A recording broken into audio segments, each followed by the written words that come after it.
কেরে ভিজে পানা দিয়ে থেকে গেছে তোকে যে প্রশ্ন কামলা যে লাগে দেয় না তোকে যে প্রশ্ন যে দেখে আসবে দেখতে গেছিল না হাজি সাহেব দেয়নি তো। তোকে দিয়ে কি হবে ক তুই একটা কথা খেলে ক তোকে দিয়ে কি হবে চলেন তা দেখে আসি। আমার ছাড়া তো কোনো কামই তো হবা না এখন চলেন কি করবেন দেখে আসি।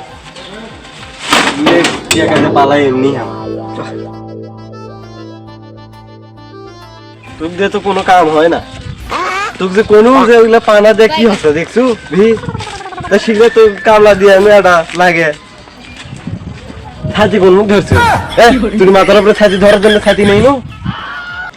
আচ্ছা ম্যাম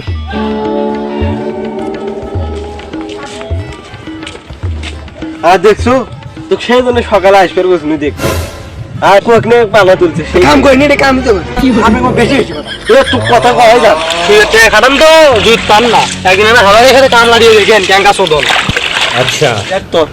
ই আমার সাথে একটা বড় ধরনের একটা ফাজলামি করলি কিসের হাল আপনি যা কিছু তাই কথা তুই কথা বলছি তুই সুমার থাক ম্যাম ওই কোলা গেছো রে আমি হলে আমি কি সুদ নেই বাবা শোন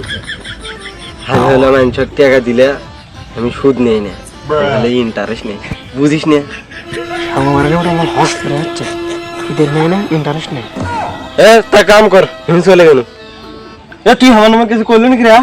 আপনি আবার বিয়া দেবের মতো কথা বলতে পারেন আমি কি করি সুদ খাটা নেই বলে ইন্টারেস্ট বলে দেয় না হয় আমি আল্লাহ মূর্খ সুরক মানে স্বামী ওগুলা বুঝি।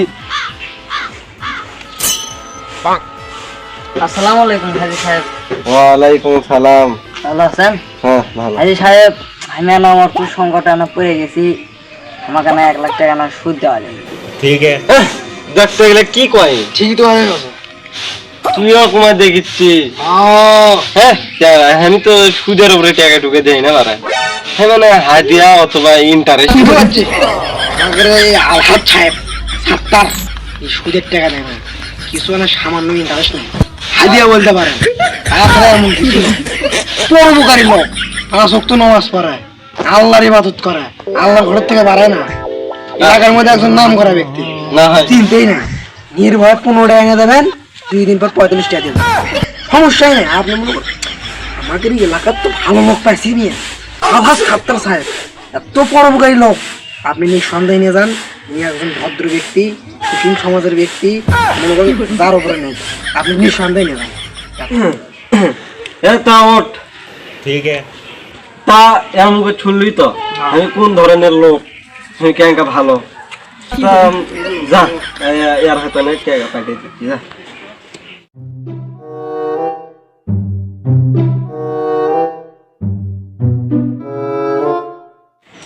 তাহলে পুকুরতে টাকাটা দিনু তা তো সময় হয় যাচ্ছে আচ্ছা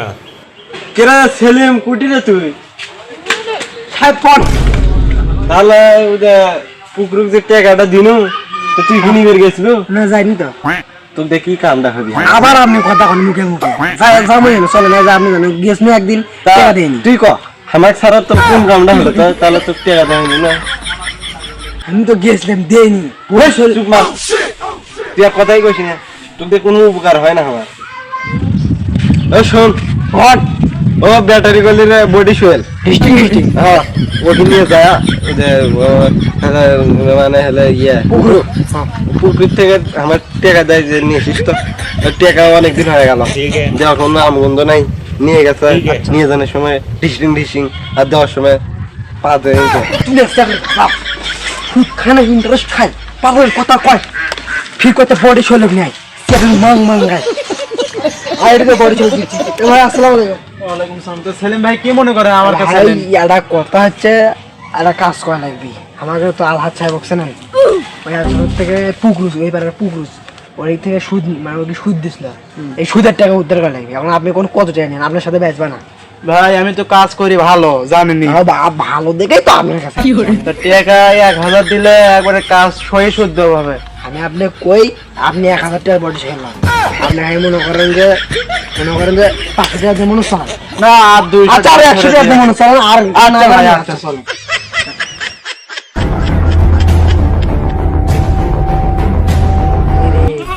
হাজি সাহেব থেকে টাকা নিনু আজকে তো আসার কথা এবং কি হয় দেখ যা হয় হবে নেন। ভাই সুদের টাকা দিচ্ছেন আপনি সুদ দেন নাকি সব? ভাই আমি চেষ্টা করতেছি ভাই। কোনো চেষ্টা করবেন না, আপনি বকি দেন তো। না ভাই না ভাই নেন না। আমার কথা কথা বডি শোলে নিচ্ছে ভাই ভাই, আমার লোক আমি নিয়ে যাচ্ছি, আমি খান বংশের ছোল, আমি গরিব দেখে বাইগান আর সাহেব হচ্ছে পুকুর টাকা দিবেন চাই বকরির টাকা বকরি নিয়ে বেঁচে বেঁচে যাচ্ছে আমি টাকা টাকা তো দেওয়া লাগছে না, তো এক কাম কর, ঘরে বসে খেয়ে যা। আচ্ছা ভাই আমাকে ফোন করে আজ কিদারে তো ঘুম গিয়েছে সব তো দেখি তো হুমকি দিছে কি